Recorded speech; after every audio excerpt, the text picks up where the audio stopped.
Thank you very much. And thank you all for coming into the room on time. My name is Maggie Gill, and I'm chair of the steering committee who put together the programme and done the organisation for this. But this is very much a team effort, and I'll be introducing you to some of the members of the team later on. But we're all delighted to see so many people here, and thank you all very much for coming.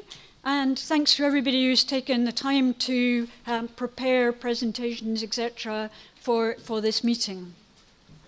One announcement just before we start, just to make sure that everybody has remembered to turn off their cell phones or turn them to silent, please. I know over time people got better at it, but certainly in the UK it slipped back again. So that's just a polite reminder, please. Thank you for that. This opening session, we have two people giving you a welcome, and then I'll come back and give a few more details about the Science Forum itself. So without further ado then, to hand on to our first speaker, who's Dr. Ingolf Dietrich, who's Deputy Director General in BMZ, the Federal Ministry for Economic Cooperation and Development here in Bonn, and who are our co-hosts with the ISPC for this Science Forum. Dr. Dietrich tells me that in the 90s, he was in the Department for Agriculture and was well aware of what the CGIAR was doing, so he needs no introduction to the CGIAR. His current title is Deputy Director General, Global and Sectoral Affairs, Latin America, and he's going to welcome us on behalf of BMZ. Dr. Dietrich. Ladies and gentlemen, it's a great pleasure for me to welcome you all to the third Science Forum of Independent Science and Partnership Council of the CGIAR, which is truly the global agricultural research partnership. I'm really impressed. I thought I will find here some 20, 50, maybe 70 people, and I'm really impressed. I heard that you are 300, and that shows how important that topic is. And I would like to offer a especially warm welcome to Professor Ken Cassman, Chair of the Council, and to you, Professor Margaret Gill, Chair of the Science Forum.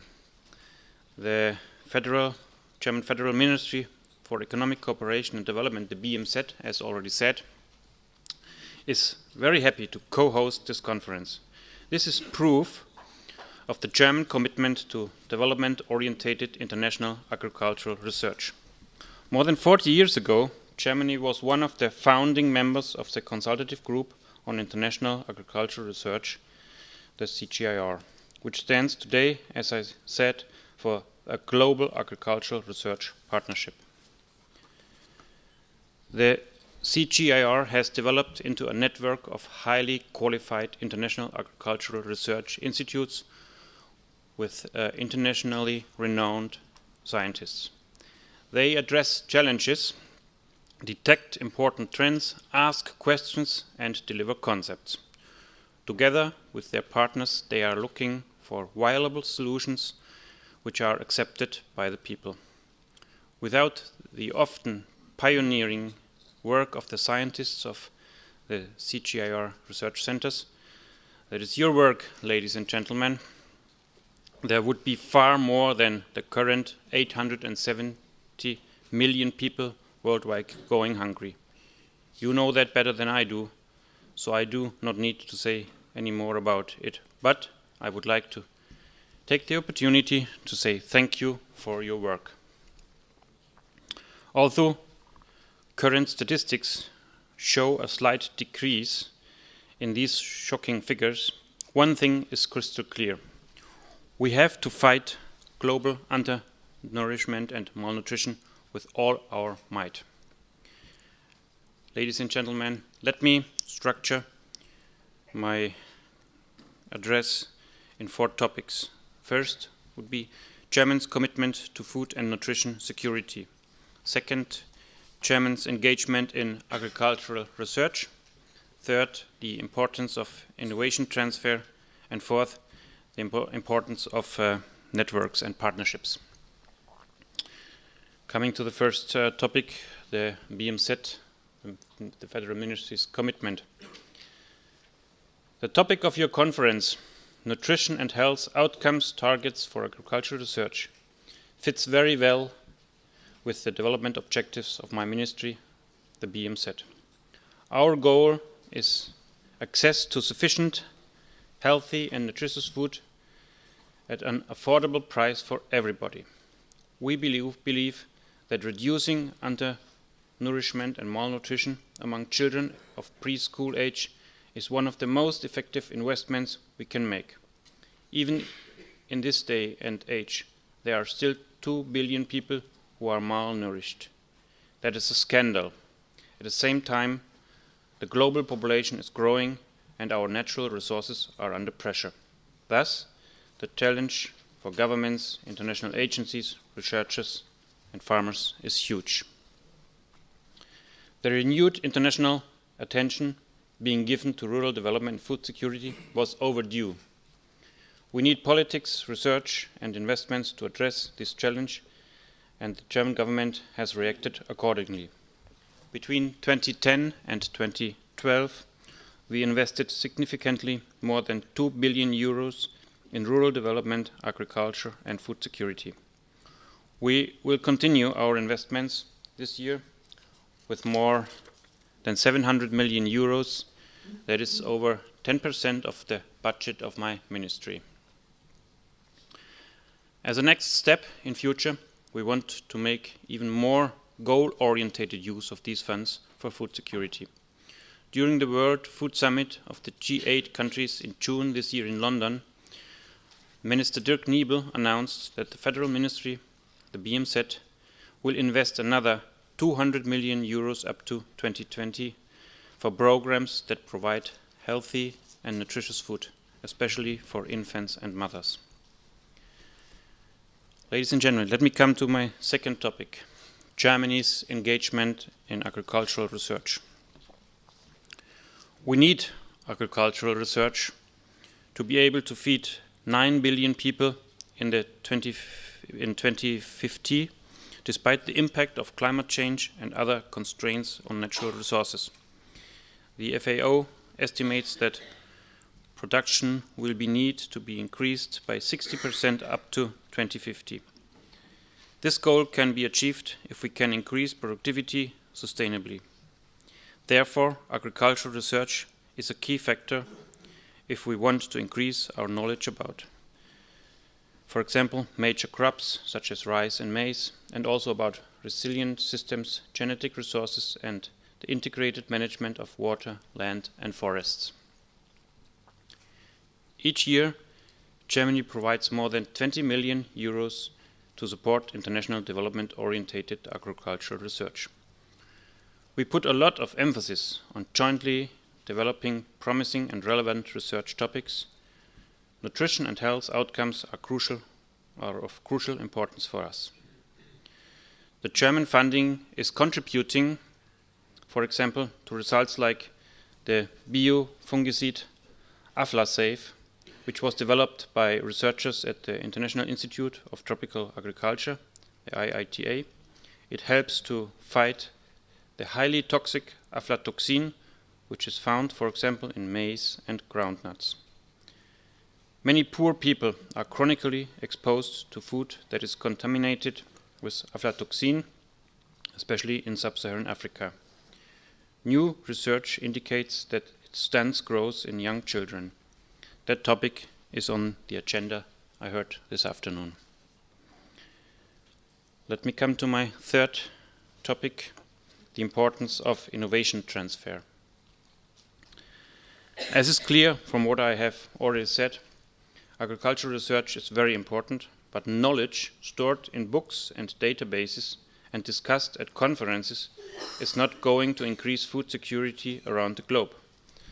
The knowledge about resilient crops or productive dryland systems needs to reach the billion farmers all over the world, especially the smallholders. The transfer of research results into national extension systems and national programs is essential if we are to achieve our common goal. The productivity of smallholders, for example in sub-Saharan Africa, is still very low, with a lot of potential of growth. A successful example I would like to mention is the breeding of tilapia in Ghana. This fish breeding business is booming, thanks to the new fast-growing Akosombo strain. Production of these delicious fish has almost doubled since the middle of the last decade. The foundation for this success was laid by a research project under the leadership of the World Fish Center. In the 1990s, researchers systematically screened all the wild tilapia populations presented in Ghana in order to identify suitable breeding strains. Germany provided financial support for this research. And today, more people have more affordable, nutritious fish. To facilitate easy transfer of the findings into practice, the German Ministry of Economic Cooperation, the BMZ, recently made available 5 million euro to start a project to make the results for international agricultural research more rapidly available to the future for farmers in our partner countries. As Professor Gill mentioned before, I was also in touch with the international research system 20 years ago, but we had the same topic, and I see now that it's not overcome these problems, that the results come to the farmers, and I think we really have to stress this topic in the next time. And so for that reason I'm very glad that we are able to make another 5 million euros available for that issue, for that problem. Networks and partnerships. We need exchange, communication and partnerships in order to achieve exciting research results and transfer them into practice. An important aspect of Germany's support for development-oriented agricultural research is networking among the international agricultural research centers and German universities, the research institutions and scientists. This promotes the exchange of knowledge and experience and more rapid application of new research findings. New partnerships between international and German agricultural research centers and the private sector will further improve the exchange of experience in the future.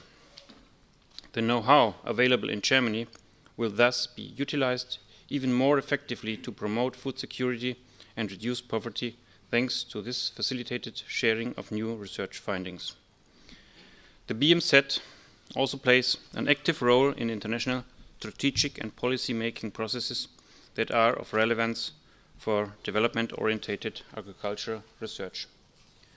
We are a member of the European Initiative on Agricultural Research for Development, better known by its abbreviation, I hope I pronounce it correct, the IART. Within IART, we are supporting in particular more coherent cooperation between European agricultural research and European agricultural research for development. We need these networks to exchange and for exchange and communication. From my perspective, more exchange is also needed in order to address the challenges and shortcomings of agricultural research so far. What can we do in order to become more effective? What is necessary in order to facilitate transfer and dialogue between national and international institutions? How can we address the needs of millions of smallholders better? Ladies and gentlemen, I would like to reiterate that we are proud that we can contribute with our support to your successful work. We have been in the past and we will be in the future a reliable partner of international agricultural research for development. Food and nutrition security needs to be an important part of the post-2015 agenda, and agricultural research can contribute immensely to achieving these goals. So I wish you and your conference every success. Thank you very much.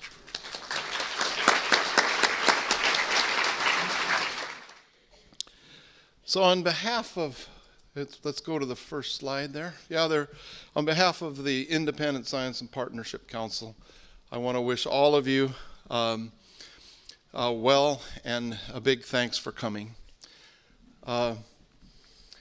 This next slide, this Science Forum is one of the things we do as part of our mandate in the ISPC.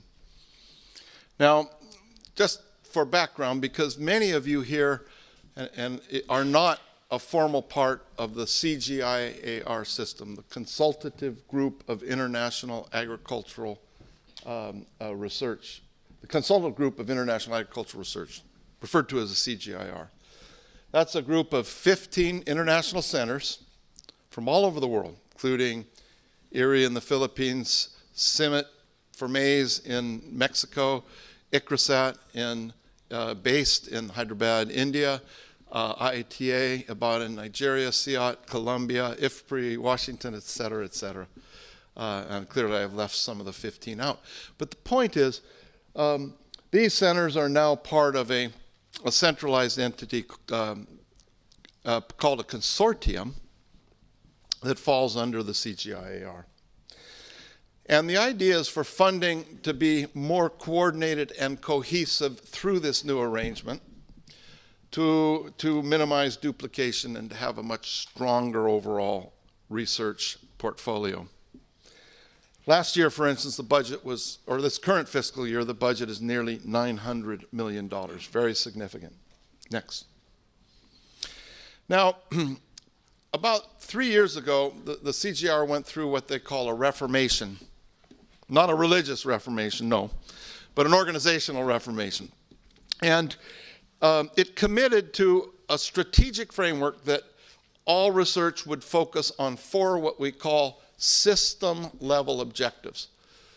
This reflected the donors' need to be able to show that if they were investing in research, that it would flow through to impact at scale on national and international needs that have to deal with reducing rural poverty, SLO1, improving food security, which is not just the amount of food, but the affordability and access and so forth, improving nutrition and health, which was a new one in the CGR agenda, by the way, and then also sustainable management of environment and natural resources. And the idea was that all research in the portfolio of the CGIAR system from all centers would be able to be articulated in a manner that could link them to these higher level goals. It didn't mean that each research project had the responsibility by itself to reduce poverty in sub-Saharan Africa, let's say, or South Asia, but the overall agenda had the responsibility, and each project had to see where on the value chain and impact pathway its research outputs fit, and at that point, how to measure and monitor impact that could convince donors and funders that it was highly plausible that change at that level through research would feed through to these higher level impacts that the donors are responsible for when they go back and report to their governments. Next slide. So within this reformation, then the Independent Science and Partnership Council was charged with this mandate. Were to provide the Fund Council and in support of the Funders Forum, independent advice and expertise on the quality, cohesion, and strategic focus of the research portfolio, and thereby improve, the quality science, catalyze partnerships, come back to that one, with other institutions of the international agricultural research community, and support the CGIAR, the consortium, by serving as an honest broker in relevant international fora. So that's what's written down as our mandate. Next. We do it in a number of ways. We do it through 4 areas. We work on strategy and trends. Some would call it foresight, but we call it more, we're not big enough to do full foresight, but we do strategy and trends, emerging issues.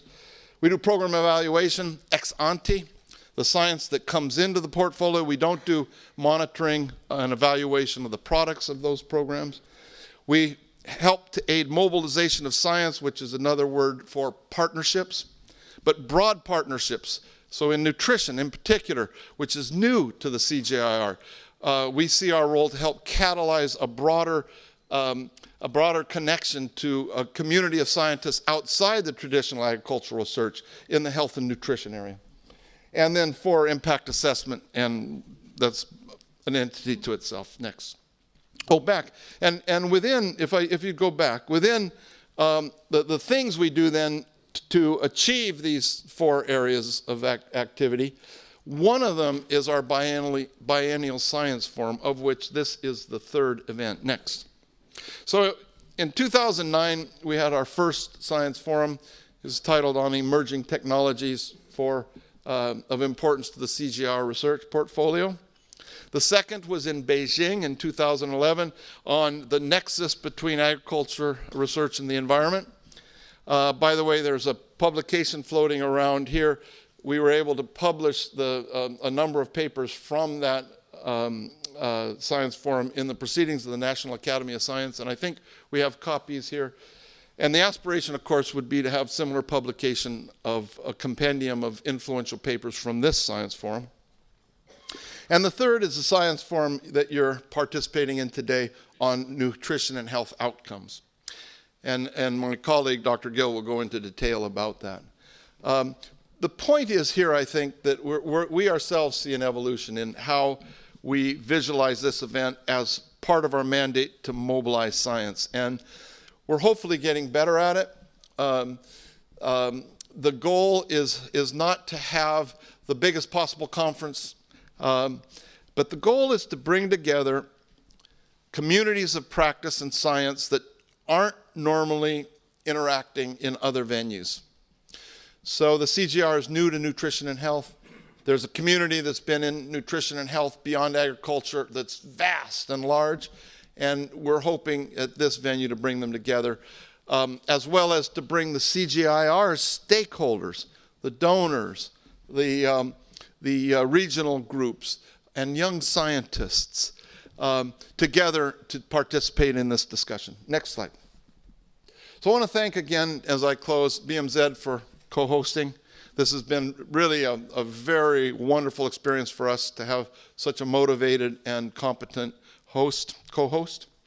In particular, we want to thank Marlene Diekman. Marlene's been aided by Judith Jansen and Sandra Wiesbrot here. And as you'll see, this venue is really perfect for a very focused workshop that seeks to have a lot of interaction and discussion. Of course, I want to thank my Science Council partners. And next slide, last slide. And these are the faces. They're around. Would you raise your hands if you're part of the Science Council? Yeah? Okay, those are the Science Council members. I won't go over them. They're here. And then we have a secretariat in Rome, and they're here. Can I see secretariat hands again?